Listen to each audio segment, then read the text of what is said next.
Welcome to Electrified. It's your host, Dylan Loomis. Quick shout out to my new or updated patrons, Tamir H, Samuel S, John L, and Dick L. Thank you for choosing to support the channel. How about this one? This is the type of thing I wish got more coverage, but either way, if your car is doing something you may not understand in the moment, just know at this point, maybe it sees something that you don't. Last night, Rob from Tesla Daily talked about Goldman Sachs lowering their Tesla stock price target due to price cuts in Tesla's pricing strategy.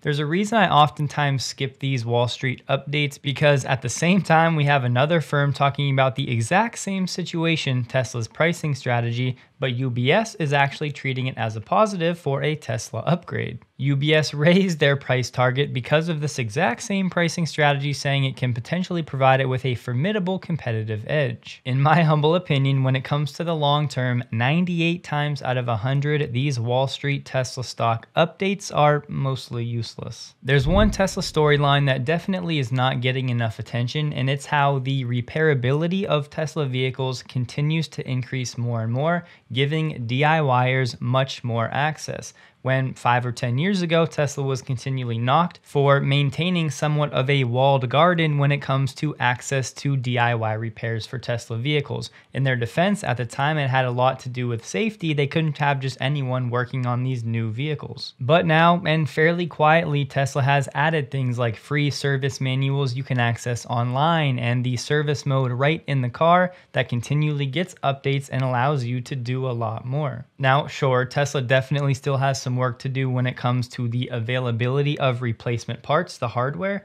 but overall Tesla has made so much progress on this repairability front for DIY people, which is really good to see. Right now, if you see headlines and articles out there talking about Giga Texas receiving new Cybertruck manufacturing equipment, it's true, but it's really just from this one picture from Joe Tetmeyer. It appears to be 2 robot arms that are headed for Cybertruck Zone X, and this is coming from Gladiator Rigs. Sadly though, that's just the transportation or the logistics company. So yes, new Cybertruck manufacturing equipment is arriving, but this is happening weekly at this point. TeslaScope and Dirty Tesla have notified us that employee vehicles are now moving from the .7.30 branch way up to the .27.5 branch with this FSD 11.4.7.1. In layman's terms, what this means is the FSD beta group, who is usually on an older software branch, meaning they don't have all of the latest Tesla UI features,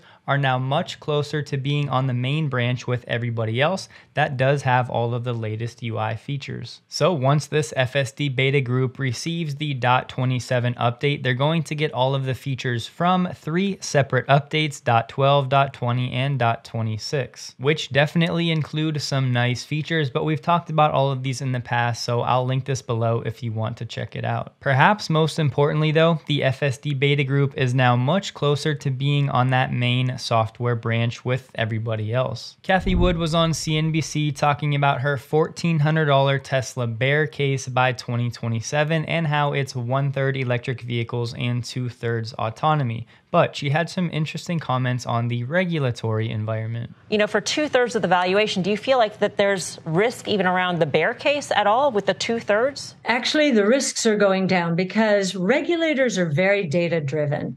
And what regulators have been experiencing, especially in the transportation sector, is that the number of auto deaths in the United States has gone up during the past 5 to 10 years from 30,000 to 45,000 after decades of falling thanks to auto safety measures.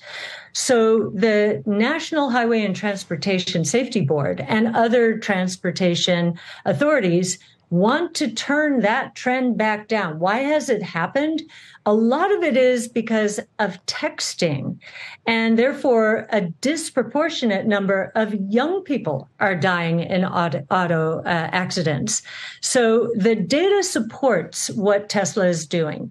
80 to 90% of all accidents on the roads are caused by human error. If you take the human being out of the equation and use AI to get people from point A to point B as safely, as quickly as possible, I think the authorities, the regulators, are going to be persuaded by the data. In fact, they already have been in terms of the fatalities in Tesla's cars. They examine them. They say, not Tesla's fault for the most part. And oh, by the way, people driving in Tesla cars are 40% plus safer with autopilot and FSD than in other cars. So the next time you hear somebody say, I didn't sign up for this Tesla FSD experiment on my public roads, just go ahead and remind them of the experiment they're already in with distracted driving. So what I'm about to explain, of course, has a time component to it, as the Autobidder software generates profits over time as it operates in the real world.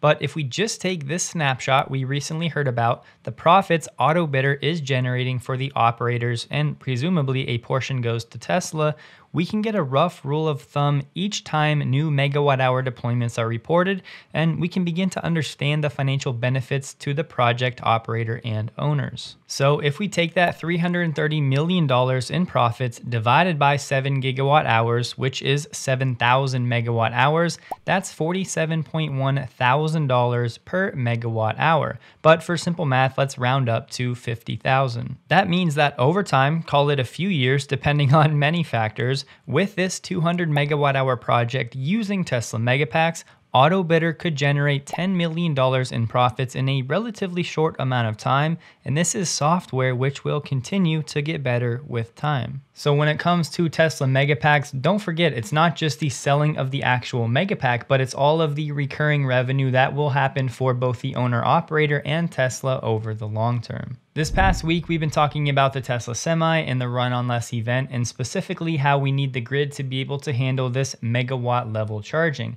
Well, Dan Priestley, a senior engineer for Semi Engineering, just posted on LinkedIn, come join a team that designs ultra high volume parts that have to stand up to abuse, high voltage, and large mechanical loads in every environment on Earth. The high voltage distribution group is amazingly efficient in creating scalable, reliable, cost-effective designs. This would be for not only the Semi, but presumably the Cybertruck as well. We still have plenty of folks saying the grid is not ready for this EV transition, and to some degree they may be right. However, we also have Anthony Sassine, a senior investment strategist who has attended many conferences for these utility companies, saying, as you go to conferences and speak with industry participants, especially the utilities, these guys have been planning for this forever. The utility companies are planning up to 15 years down the road to try to accommodate the transition to EVs. One of the biggest problems we talk a lot about, that's why scheduled charging is becoming a big deal, and location chargers at shopping centers, things like that.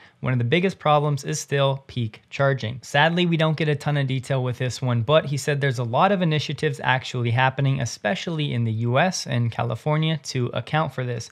You'd be surprised how long-term these guys are thinking. So possibly we have the retail narrative that often comes from the mainstream media, and then we have the actual industry conferences where things are certainly happening. It might just take years for these things to actually develop and show up, but it sounds like this group has been planning things for a long time. We got the weekly China insurance data for Tesla, came in 8,500 units. And the culprit for this lower number should come as no surprise. The Model 3 only made up 245 of that number. Don't forget, the past few weeks, Tesla has not been able to sell the updated Model 3 Plus in the domestic Chinese market because they've been waiting for official approval. Plugging this data in, if you wanted to compare it to the same week in Q2, that number was 14.5 thousand. Thus far, through the first 11 weeks of Q3, we sit at 120.2 thousand. Comparing that to the first 11 weeks of Q2, we were at 125.2 thousand,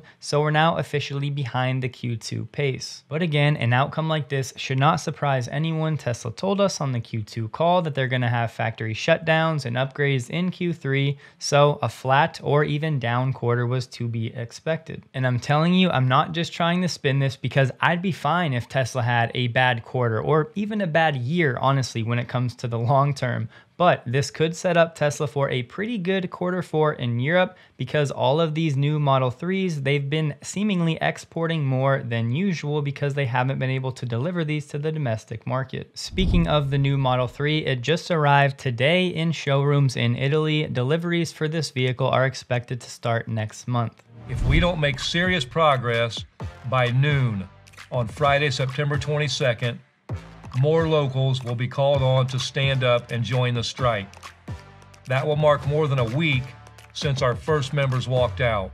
And those on the job will keep monitoring for unilateral changes made by management, which are not allowed under an expired contract. And when it comes to Ford negotiating with the labor union in Canada, Unifor, they got an extra 24 hours, so the new deadline is tonight, Tuesday at midnight. The deadline was extended because Unifor received a substantive offer from Ford minutes before the deadline last night. That said, a strike is still on the table. If this master committee cannot come to terms on a final settlement, our collective agreement with Ford will expire, and we will be on strike. The last time we had a strike with Ford Motor Company was 1990. But what I can confirm is that if there is a strike, this will be a total strike. Every single one of Unifor's 5,600 members at Ford in Canada will be on picket lines. Back to the US strikes, we have some quick analysis from Gene Munster saying, like most people, that Tesla is the clear winner. The simple takeaway from his analysis, Tesla's labor costs will be 48% lower than the big three after they come to terms with the UAW,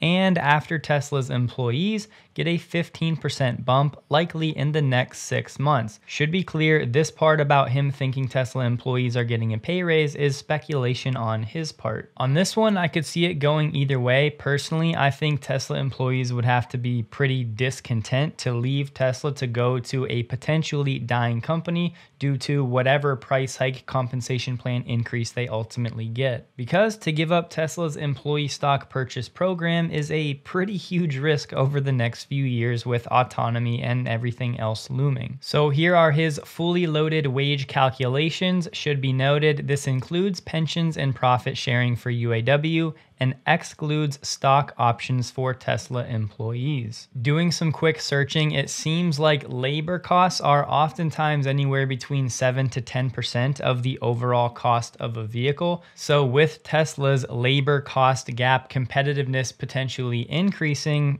just going to get that much harder for the big three. You may recall a lawsuit that Tesla shareholders brought against Tesla claiming a toxic workplace. Well, they cannot proceed. A federal court has ruled that these Tesla investors bringing the suit failed to show that they were excused from first making a demand that the company's board take legal action. Meaning these Tesla investors failed to do anything about this situation before bringing the lawsuit. It sounds like Tesla is not out of the woods totally though, as these investors may attempt to fix the deficiencies in a new version of their complaint. But for now, Tesla is in the clear. Looking at the Model X delivery window after the price cuts, it's changed again. Now it sits at November to December. Previously, it was October to November, and and just 2 or 3 weeks ago it was September to October. And it's the same for the dual motor and the tri-motor, so most likely a good sign of a slight demand spike after the price cuts. Today, the Wall Street Journal is reporting on a Justice Department probe looking into Elon and all of these personal stories we've heard about him, maybe buying glass to build a house for himself,